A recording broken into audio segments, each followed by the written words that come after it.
ny olona no ahafahany Kristy dia tsy mety andevozon'inona na inona.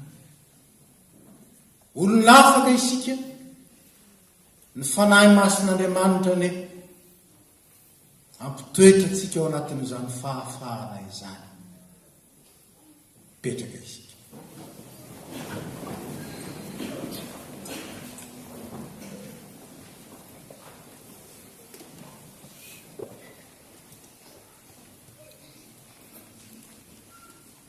Fantatsika tsara fa raha nahary antsika Andriamanitra dia nohariny araka ny fombany, nohariny araka ny endriny, ary tsy ny zavaboary no nisafidy izay ho toetrany, fa izy Andriamanitra no nifidy sy nanome izany. Ary zay no maha isika antsika. Zavatra noharin'Andriamanitra, noharin'Andriamanitra araka ny eritreriny sy ny fieverany, ary nohariny ho tsara ao anatin'izany, ho tanteraka ao anatin'izany, ary afaka iriary miaraka aminy mandrakizay ao anatin'izany.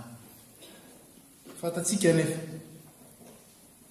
fa niodina ny razantsika dia Adama sy Eva izany.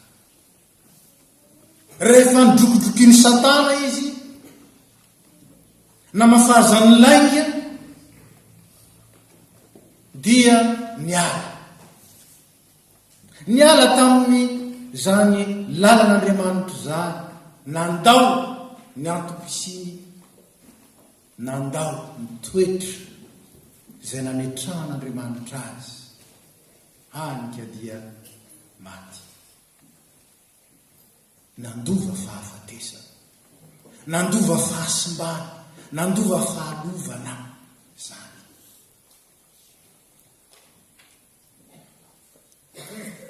Tokony ho tsarontsika ary zay no fampianarana voalohany menatsika. Zavaboarin'Andriamanitra isika, ary Andriamanitra ihany ny tompo marika ny amin'izay mahasoa sy mahatsara antsika ary mahavelona antsika araka ny fikasana. Zao anefa rehefa nanaraka ny tenin'ny Satana iny olombelona dia nanjary niverina tamin'ny toetra na ny marimarina koa nidina tany amin'ny toetra izay nilovany tamin'ny mahabiby azy noharina tamin'ny vovoka. Nahoana? Ambaran'ny soratra masina fa akora iray ihany, matiera première amitsika, akora iray ihany no nanaovan'Andriamanitra ny biby sy ny olona, dia vovoka. Tatsika zany rehefa mamaky ny Genesis 2:2, vovotany nanaovan'Andriamanitra ny biby rehetra. Ary dia vovotany koa ny volavolain'Andriamanitra nanaovana ny olona. Saingy ny mahasamihafa azy dia ity ny fofinain'Andriamanitra mihitsy, ny fanahiny mihitsy ny nataony tao anatiny. Ary zay mihevitra ilay mitovy endrika. Io no napetrany tao anatiny, io no mampiaina azy, io no mampivelatra ny fiziny na ny maizy azy, io no mampipetraka sy mampitombona tsara zany atao fiadanana, fifaliana maharitra mandrakizay izay no manan'Andriamanitra azy. Fa raha tsy ao anatin'izany izy dia manjary miriorio, mivezivezy, mety mahita fifaliana kely, mety mahita fiadanana kely, mety mahita fahafinaretana kely, saingy mandalo. Ary indraindray azy reny dia ohatrany manomana azy ho amin'ny fahoriana, ho amin'ny faharavana, ho amin'ny fahasimbana sy ny fahafatesana. Anika manao eo ny fiainany miaka-midina. Fa ilay mandrakizay kosa dia nanomana antsika, nanamboatra antsika mba mandry fa izay eo anatrehany eo akaikiny anika natonga am'mponao salamo iteny hoe raha izao dia neo akaikin'andriamanitra no mahatsara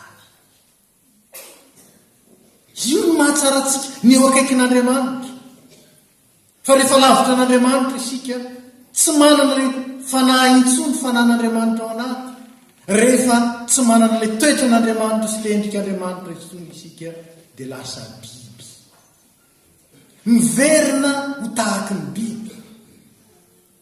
bibibiby fiaina bibibiby fisainana bibibiby fitondratena bibibiby fiteny ary misy azo manao am'izany tsy fitenitsika ny hoe manalika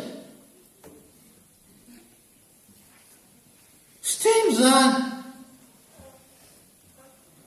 ary eo indrindra no anazavany fiainana atsika araka ny teny soratra masina hoe izy ny misy mpiainana Jesosy Kristy ny misy mpiainana ary ny fiainana ny fanazavana ny olona inona moa zany rehefa nahary ny biby Andriamanitra dia karazana biby roa no arina voalaza ao fa izy nahary ny biby fiompy ary koa ny biby dia ny animaux domestiques et les animaux sauvages dia fatatsika fa ny biby fiompy dia miaraka amin'ny olona ary zay ny mahafiompy azy miaraka amin'ny olona ny mahatsara azy ny olona ny mamana azy ny olona no miaro azy mba tsy simba ny biby dia ny olona mikarakara sy mitsabo azy noho izany eo akaikin'ny olona ny mahatsara azy fa raha rehefa nao any anaty anaty kiritrala any ny biby fiompy very izy very ny maha izy azy very koa izy tsy mahita zay alehany sy iainany mijanonao biby mananaina ihany izy saingy biby izay ao anatin'ny fijaliana ao anatin'ny tebiteby ary indrindraindrindra ao anatin'ny raonady sy ozoin-doza zany izy fa jerentsika kosa indray ny biby dia nataon'Andriamanitra mihitsy izy iainany anaty ala any mahaleo tena izy ihany mitady zay ho any izy ihany mitsabo ny tena ny rasanatra izy misy maratra anaty manao tahaka zany izy ihany no mifamelona any ary izy manana ny fombany mifampihinana izy ihany rehefa alainao ny biby dia ka ompianao dia tsy manana ny maizy azy intsony izy ary am'izao fotoana zao moa dia ady be zany zao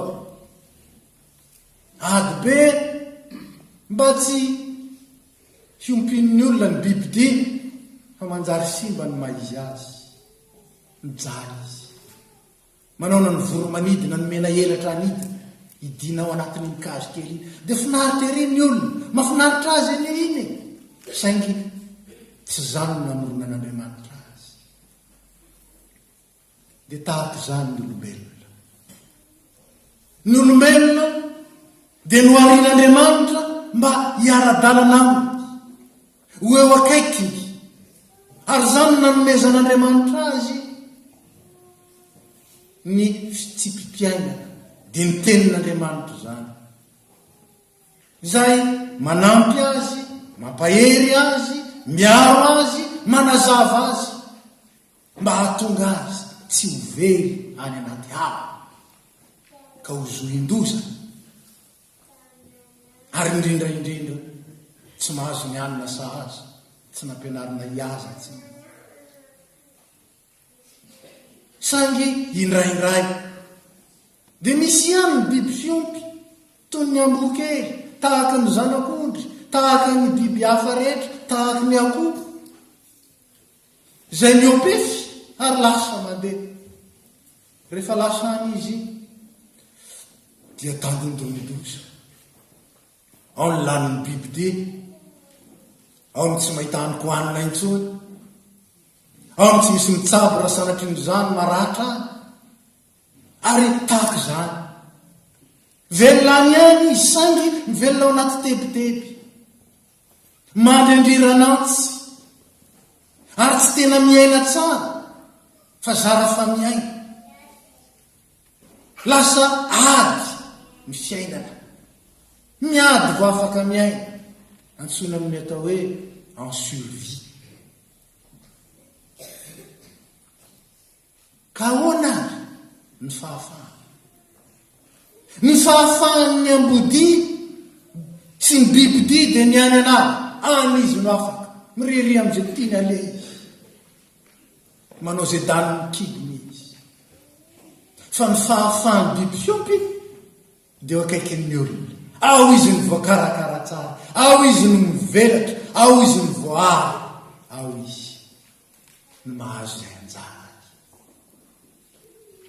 isika tsy olon-dia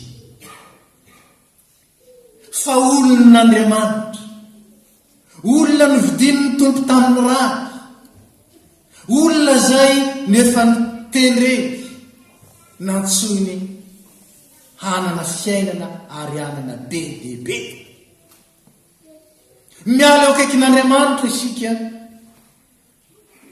dia tandondomondoza miala eo akaikin'Andriamanitra isika dia very ny fizintsika ary miala tao amin'Andriamanitra tahako izany ny olombelona nanomboka tany amin'ny Kaina sy Abela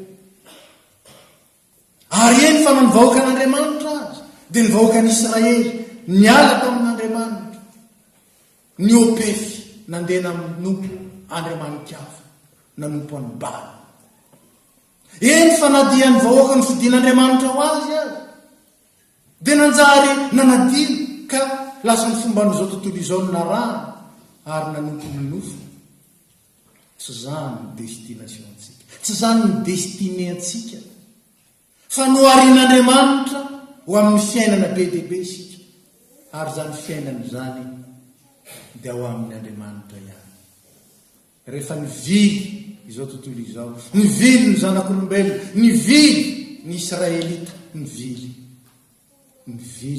isika rehetra ny raha n'Andriamanitra ny zanany ny zanan'ilay tokana dia Jesosy ny rahany anino ny rahany anangona atsika naka atsika tany anaty ala tany ampivejivezena tany nanatsotra ny tanany naka atsika tao anatin'ny miaty lavaka zay ny anjerantsika no ny fandehanana araka ny fomba n'izao tontolo izao sy ny fomba ny olona ny rahan'Andriamanitra ny zanany hamana antsika hanasitrana antsika amin'ny aretintsika rehetra ny rahan'Andriamanitra ny zanany hoarona antsika ka raha isika ny tokony simba isika ny tokony ho faty izy ny mato antsika mahatonga antsika hanana fiainana be ny rano zanany mba hamelona antsika ao amin'ny fanjakan'ny ray ka hatonga antsika ho tena zanak'Andriamanitra zany ny destiné antsika zany nahariny antsika hatrany am-boalohany hitovy endrika amin'Andriamanitra ary mbola nahariny antsika tao amin'ny Jesosy Kristy na amin'izay Kristy antsika hitovy endrika amin'ny zanany dia Jesosy Kristy zany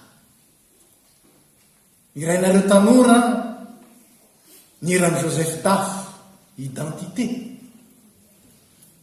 Jesosy Kristy no identité anao vaovao satria ao aminy namerenana anao ny ray ho tena zanak'Andriamanitra zanaky ny ray mandova ny fiainana mandrak'izay ka dia no afahany sika ahoana ny fomba nafahany antsika dia tahaka ny fanafahana ny biby fiompy rehefa mialina dia ampidirina ao anaty vala ampidirina ao anaty fefy dia ho tsika voafefy voavala zany ve ny afaka izany ny tena fahafahana ry ava fa miopefy rehetra dia tandondomondoza very tamin'ny fotoam-pivavahana tamin'ny zoma teo ho an'izay nanatrika izany fotoam-pivavahana tamin'ny fandevenana ny havantsika iandry nitory-teny tamin'izany dia ny salamo 7:20 miresaka indrindrany amin'ny jehova no mpiandry ahy ary moa tsy ambarany jaona toko 10 fa Jesosy Kristy ny mpiandry tsara. Ao amin'ilay mpiandry ihany no tsara antsika fa loza am'izay manao mpiandry ny tenany. Loza am'izay manao mpiandry ny tenany fa Jesosy Kristy efa tonga nanaiko mpiandry azy anao animonany mba hatonga azy eo anao ho tena zanak'Andriamanitra. Ary zany ny fahafahako sy ny fahafahanao. Saingy zao raha fa olona zatra ny opefy rehefa biby zatra nitizy mitsoka foana mandeha foana niriorivo foana dia mitaraina mitomany sahirana rehefa entinao ambany. Ary tahaka izany ny olona zay tsy mahatsapa ny fahatsaran'Andriamanitra, tsy mahatsapa ny fitiavan'Andriamanitra, manjary gadra ny manao ny sitrapon'Andriamanitra, manjary zavatra maharary manahira ny manao ny sitrapon'Andriamanitra. Ary tahaka izany ihany rehefa mitondra bibidia ianao ka ampidirinao anaty vala, mandritry ny alina izy ao mitorona andronao vakindolo io rehetrarehetra io, il n'est pas bien. Fa manahoana kosa ny biby fiompy rehefa entinao ambany ka indrindra apetraka ao anatin'ny tranony tokony fitoerany, tony izy matory tsara izy amin'ny any, tsy marefeo ianao mangina. Zany le zanak'Andriamanitra. Ka moa ve zaho sy ianao mahatsiaro ary tena miaina marina tokoa zany maha biby fiompin'Andriamanitra atsika izany fa tsy biby fiompy. Ao Salamo 100 nivakitsika teo fa ondrony isika, olony sy ondry fiandrony zany isika, tsy biby fiompy fa olony ondry fiandrony tiny mamy hanika dia nafony hatramin'ny ainy mba hahatongasy anao ho libra, olona afaka, libre d'être ce que nous devons être et ce que nous sommes dès le début et ce que nous sommes où nous serions éternellement ou nous ne serions pas du tout être enfants de Dieu. Zay narinasy anao na ho zanak'Andriamanitra tsika ary zanak'Andriamanitra mandrako zay, na tsy zanak'Andriamanitra isika ary dia very amin'ny fahaverezana mandrako zay. Soa fa zany ny safidin'Andriamanitra. Ao ka nakoako ndray zany ho retsika io asan'Andriamanitra ikelezany ainy na ny rano zanany na mpiafiny ny zanany io dia satria io ny faniriny ary io ihany ny faniriny tokana ho zanany isika rehetra, ho zanany zaho ianao, ary ho zanany meny fiainana mandrakizay, meny fiadana, meny fifaliana maharitra fa tsy fifaliana mandalo kely fotsiny ary. Matetika ny fifaliana eto amin'ity tany ity nge ka parenthèse fahoriana mba asina fifaliana kely ndray, misy aza manao an'izany.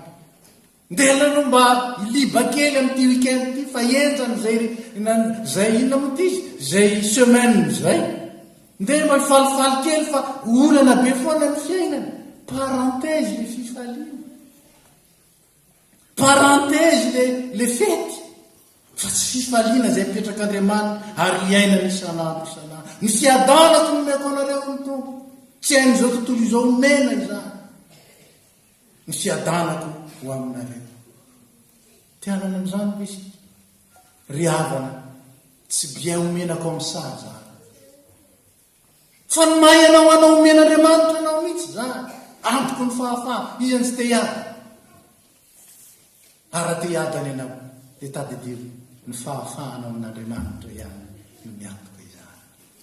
Ary zany no mampiavaka ty fiadanan'Andriamanitra ty, dia tsy hoe Irénée, raha misy Irène eto na misy René dia tadidio fa saribity be zany anaran'izany fiadanana hoe. Ary zao no mampiavaka ny fiadanan'Andriamanitra, ny fiadanan'Andriamanitra dia apetrany ao anaty ka tsy miakina amin'ny manodidina, tsy miakina amin'ny manodidina. Misy olona mitsiky foana faly foana nindrinona miseho satria ny ao anatiny ao le fifaliana. Fa ny sasany mitady fifaliana ry tiady fifaliana azy mba mitsiky any izy fa nasosoran'le anankiray sosotra. Ianao no nasosotra. Any miankina aminy kay ny fifalianao.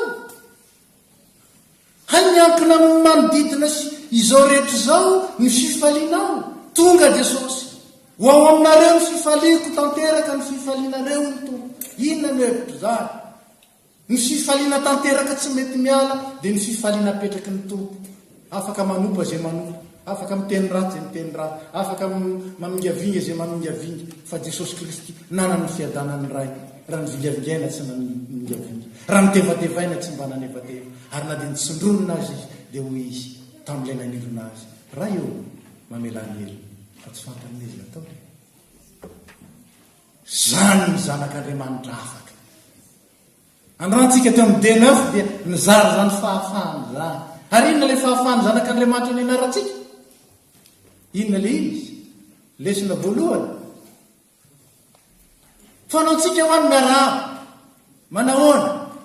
Tsy zany? Fa ny tena fiaraban'ny malagasy tsy hoe manahoana fa salama. Ary io dia mitovy ihany amin'izay lazainy arabo na lazainy jiosy. Lazaina en sautre masse, shalom. Que la paix soit avec toi. Salam. Zany no heviko. Ka ny dikany hoe mifampiarahaba, mifampitsodrano no heviko. Hozy izy aho vaditsika le izy asina le tisy ohatran'izao sy ohatran'izao le izy. Aiza ny tsodrano?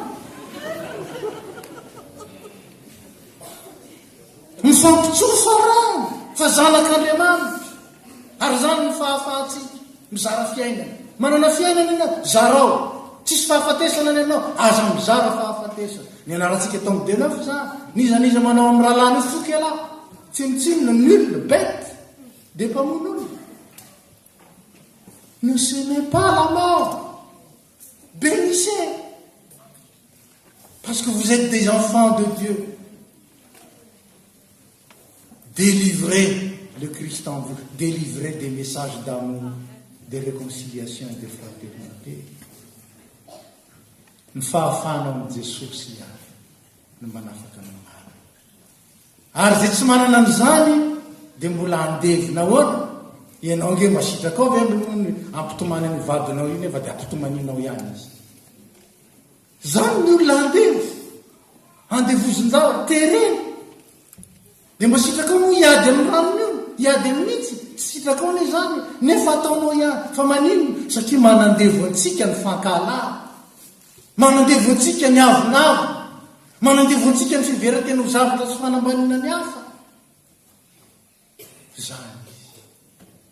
Fa zay nafana atao amin'ny Kristy kosa, manana ny toetran'ny Kristy, manana ny fanahin'ny Kristy, manao ny asan'ny Kristy, ary maneho an'i Kristy amin'ny fahafenona, fa fitiavana izy, fiadanana izy, fifaliana izy, fampiavanana izy, fiainana izy, dia fiainana be dia be. Raha ny zanaka no manafaka anareo ny tompo, ho afaka tokoa ianareo. Androany aza, meteza olona afaka. Aza manaiky. Aza manaiky. Ratsy moninao anao Jesosy. Aza manaiky atory anao androany alina. Ratsy azonao antoka. Fa ao anatinao ilay mpanafaka. Ka hatonga anao afaka andray. Ny mahay anao maro. Ny fizinao. Zanak'Andriamanitra. Miray nova amin'ny Kristy. Ary mandova fifaliana, fiadana, fiainana, fahazavana, ary fahafenona hatramin'izao ka ho mandrak'izao. Raha ny zanaka no afaka anareo, dia afaka tokoa ianareo. Nantsonao amin'ny fahafahana isika. Ka tandremo ny fahafahantsika. Hoentsika ho any amin'ny fahandevozana. Fa ny fahafahana maro. Ny fahafahana feno.